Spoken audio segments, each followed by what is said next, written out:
I think I finally understand now why all the control.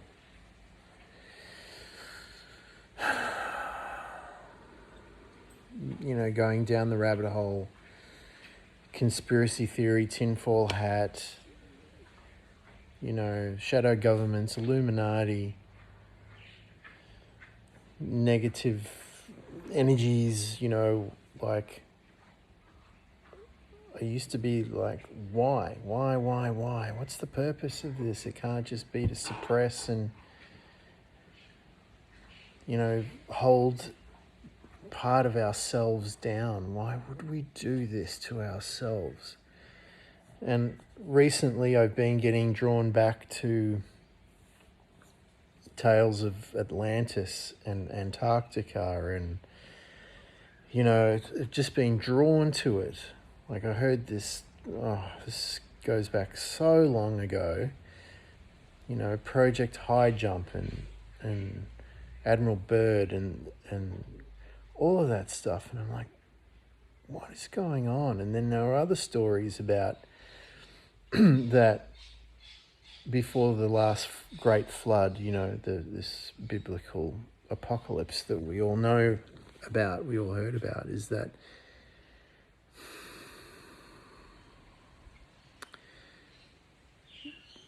this is prehistory too. This is, before the amnesia, was that we were a race, a united race all over the world, this sort of utopian thing where everybody got along, the heaven that we've been told about on earth. And for some reason, there was a choice to lower the frequency and the consciousness for this period of time, this galactic year, 25,000 years, this cycle. And that part of the people from that time would either go off-world or inside the planet, the hollow earth theory or something like that, or into another dimension, whatever the actual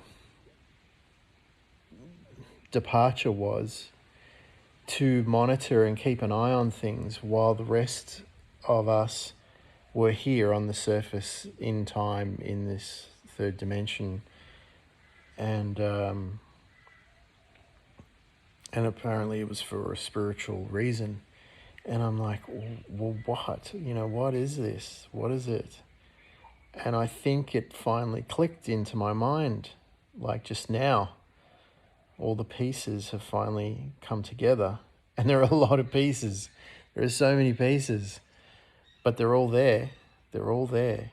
And one of the things that was really fascinating recently is Graham Hancock's series on Netflix, Ancient Apocalypse, which is a watered down introductory version to the hours and hours of documentaries that I think he did independently, like over 10 years ago, that were, extensions of the books that he wrote, which there are numerous books of.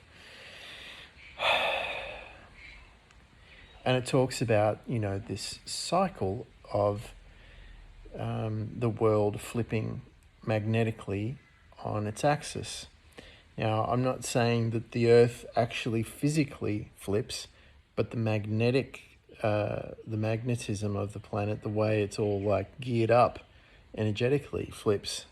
And this causes, cataclysm, catastrophe, apocalypse, great floods and wind patterns and plagues and all this stuff that we hear about in the biblical stories, But it's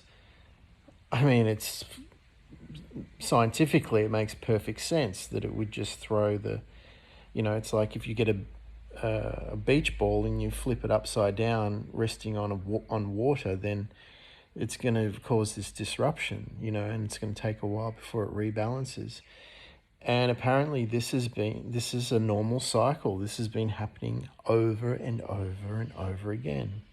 And in one of the stories about that I just recently got through on YouTube here was the Navigator Beyond the Ice Wall, which was kind of very similar to the idea of Admiral Byrd going to Antarctica and Project High Jump and meeting the civilization that I'm talking about, that it's been there the whole time and been keeping an eye on us. And in that story, there was the battle between good and evil, but the themes in the story are really interesting.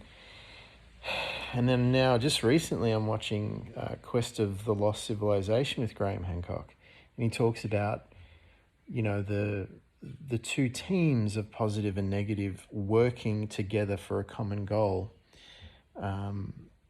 using tension between the two to lead to working together to actually achieve a common goal, which is immortality.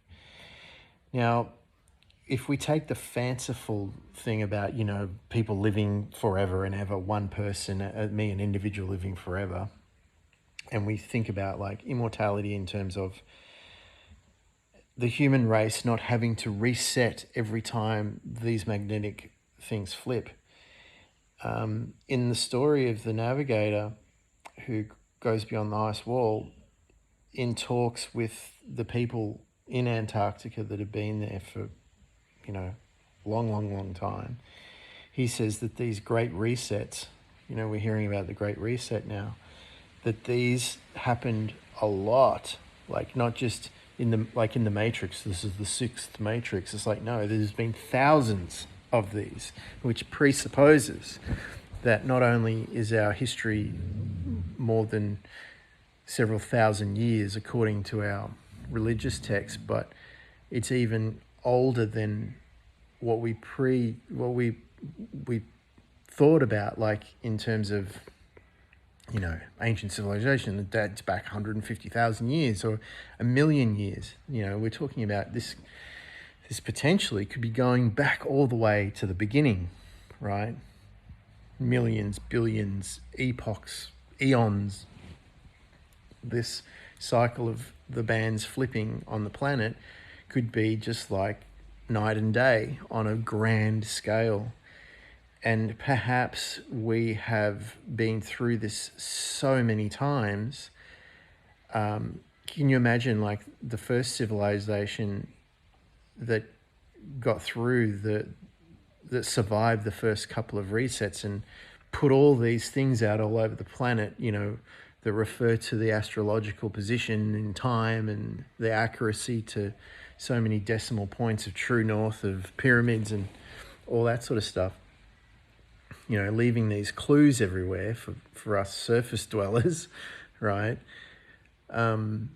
They would have tried so many different ways of living in between the time of each apocalypse, right? Each cycle, each reset, that I'm just trying to get this light beam so it doesn't cross my face, that they would have tried and failed so many times to break out of the cycle of having to, half the civilized or a small percentage of the civilization to go underground basically and preserve the knowledge of the last one, and then whoever didn't make it into the bunkers, so to speak, for whatever reasons, or volunteered to stay on the surface to restart things.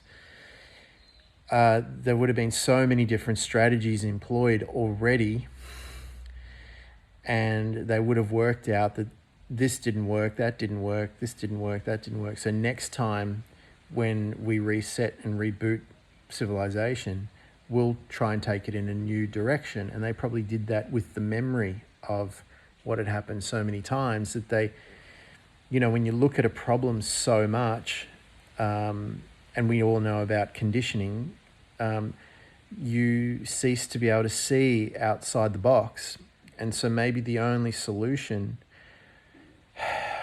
was to completely reset civilization with a clean slate of no memory of the past, so we could come up with creative solutions that had never been thought of and tried before to break the cycle.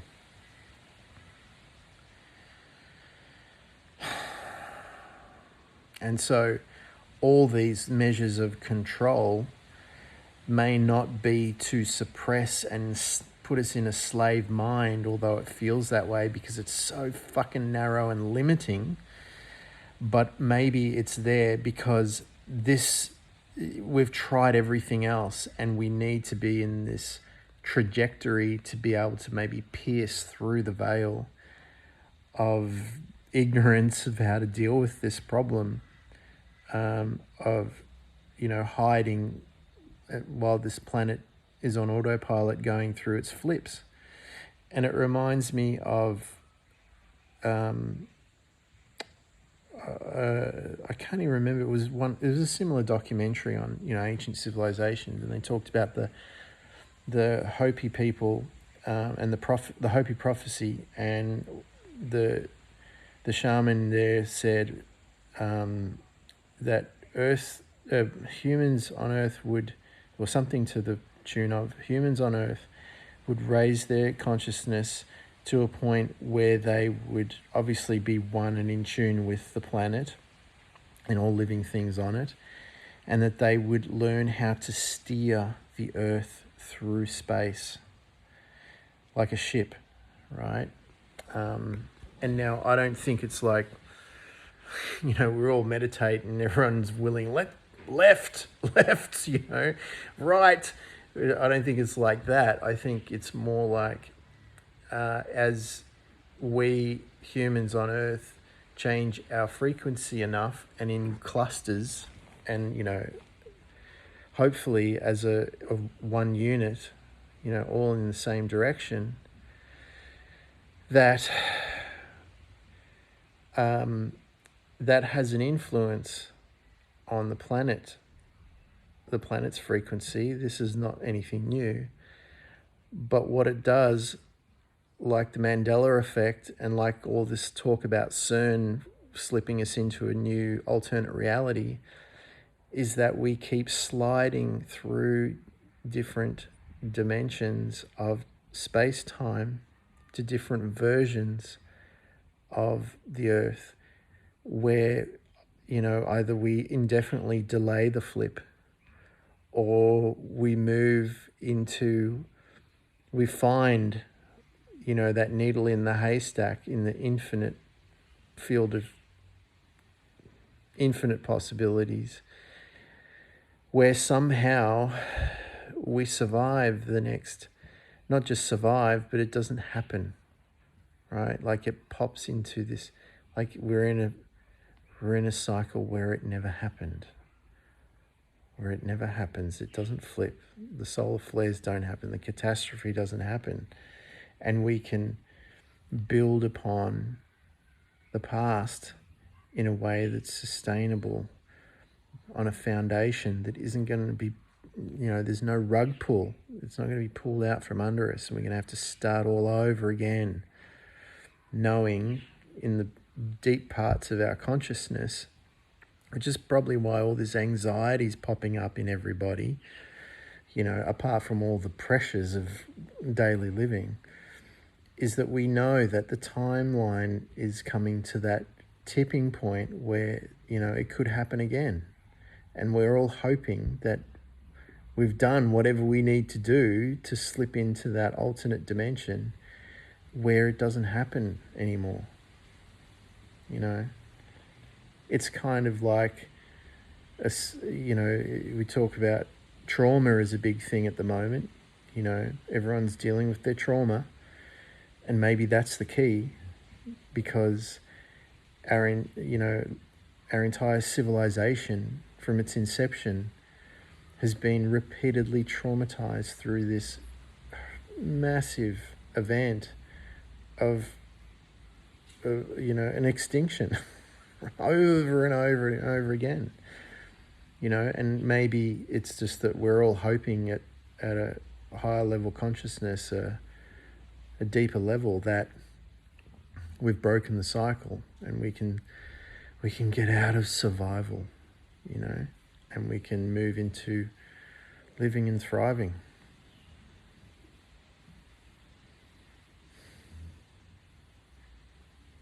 It's a big fucking thought,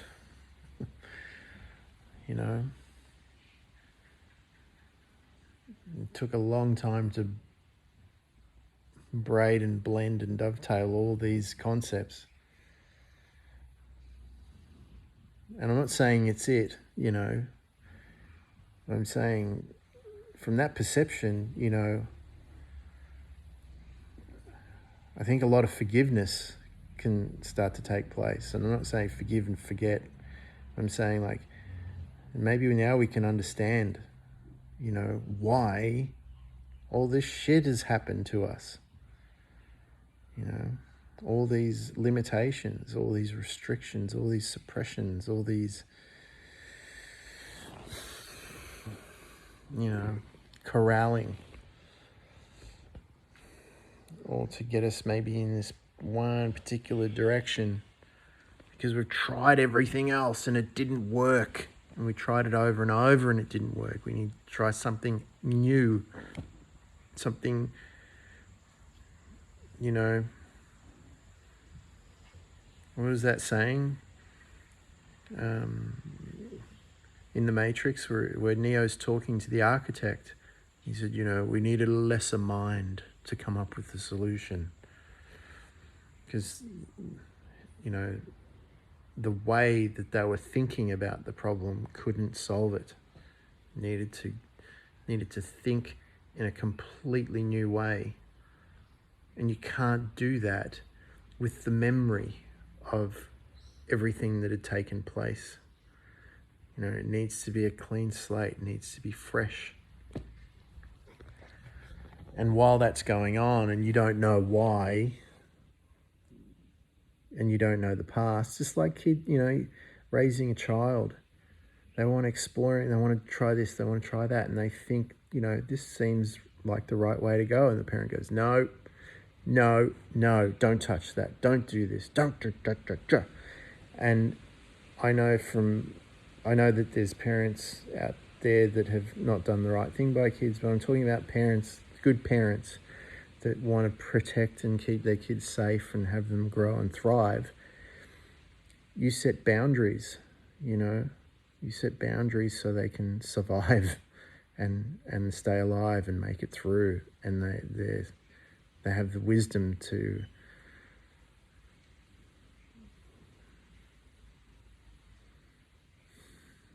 grow and to keep growing, you know.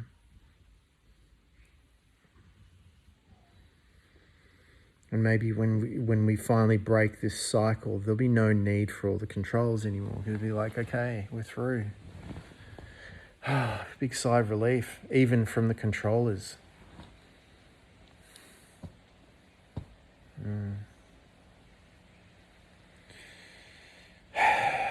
May not be right, but hey, it's a hell of a lot more palatable from that perception, for me at least. Anyway, thanks for watching, thanks for listening. I really hope that helps, and I'll see you all in the next video. Bye for now.